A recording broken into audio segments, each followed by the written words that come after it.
کراچی والے مفتی نے بڑی بیہودہ گفتگو کی ہے اور کہا ہے کہ میں جیل میں آ کے کہوں گا اب تمہارا باپ آ گیا. کل آ گئی ہے نا یار ویڈیو, اور کیا کریں میرے بھائی, اب چھوڑ دیں اس معاملے کو.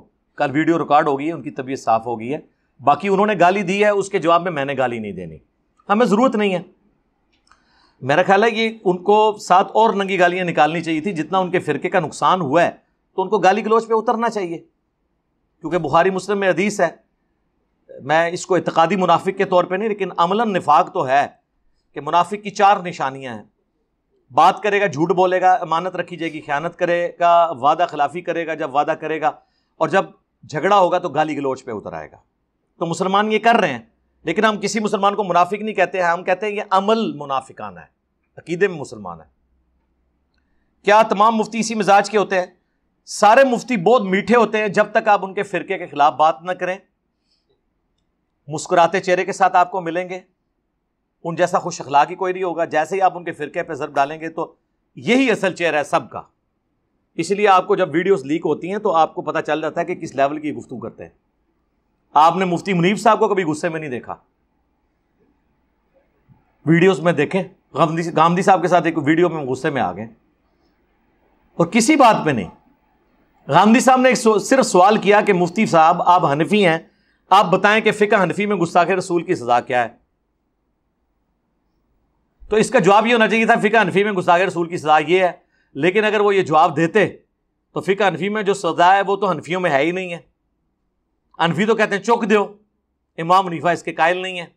اب پبلک کو یہ کیسے بتائیں کہ امام حنیفہ گستاخ رسول کے قتل کے جائز ہونے کو جائز نہیں سمجھتے؟ وہ کہتے ہیں اس پہ توبہ پیش کی جائے گی, یہ تو کہتے ہیں توبہ ہی قبول نہیں ہوتی. اب اگر یہ بات بتا دیں وہ پبلک کو تو پھر آپ سوچ سکتے ہیں کیا ہوگا. یا تو پبلک کہے گی آپ لوگ فراڈی ہیں, یا پھر امام حنیفہ کے اوپر چڑھ دوڑے گی, ایک ہی ہوگا نا.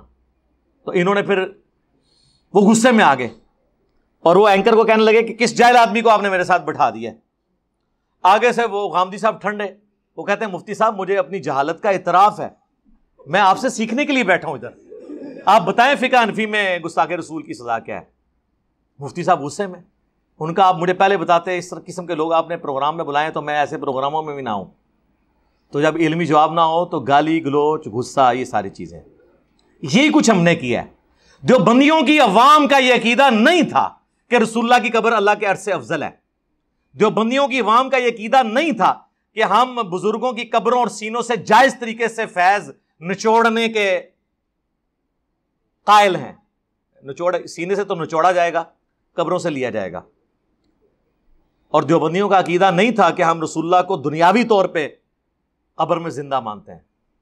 اب وہ یہ اگر بات کرتے ہیں نا عوام کے سامنے آ کے اور اس کو ڈیفینڈ کرتے ہیں تو عوام نے کس کو برا کہنا ہے؟ ان کو. اور عوام میرے ساتھ کھڑی ہوگی. علماء بھی ان کو برا کہیں گے کہ یار یہ عقیدہ تو تھا لیکن ضروری تو نہیں تھا کہ بیان ہوتا. ہم نے تو پردہ ڈال کے یہ بریلویوں کے کھاتے میں باتیں ڈالی ہوئی ہیں, تم نے یہ اس کو اپنے میں کھاتے میں کر کے بدنامی کما لی ہے. جس طرح ہمارے ایک دوست ہیں سینئر اہل حدیث عالم ہیں, وہ کہتے ہیں میں نے 2 سال پہلے کی بات ہے آلموسٹ, وہ کہتے ہیں میں نے محرم کا جمعہ جو ہے نا وہ پڑھا دیا فضائل اہل بیت پہ, اور میرے چچا بھی اہل حدیث عالم ہیں, اور ان کی خود عمر 60 سال ہے, ان کے چچا بھی تقریباً آلموسٹ 70-80 کے قریب ہیں. کہتے ہیں اس میں نے مسلم کی حدیث 240 بیان کر دی, علی سے محبت نہیں رکھے گا مگر مومن, علی سے بغض نہیں رکھے گا مگر منافق. تو جمعے کے خطبے کے بعد سب سے پہلے میرے چچا جو عالم دین تھے وہ مجھے کہنے لگے اے حدیث کتنے لکھی ہے, اسی تے آج تک نہیں سنی.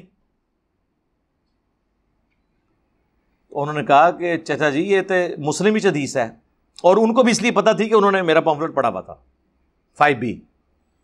کہتے ہیں اچھا تے لکھی سی تے دا مطلب ضروری تو نہیں کہ بیان بھی کی تھی جاندی.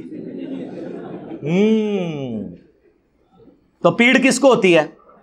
کہتے ہیں ہم انکاری نہیں ہیں, ہم تو کبھی کہا ہے, میں نے کبھی کہا ہے کہ اہل حدیث بریلوی یا دیوبندی اہل بیت کی شانوں کے انکاری ہیں؟ اقراری نہیں ہے. اقراری ہو جائیں, بیان کریں, علی سے محبت نہیں رکھے گا مگر مومن, علی سے بغض نہیں رکھے گا مگر منافق, جس نے علی کو گالی دی اس نے رسول اللہ کو گالی دی.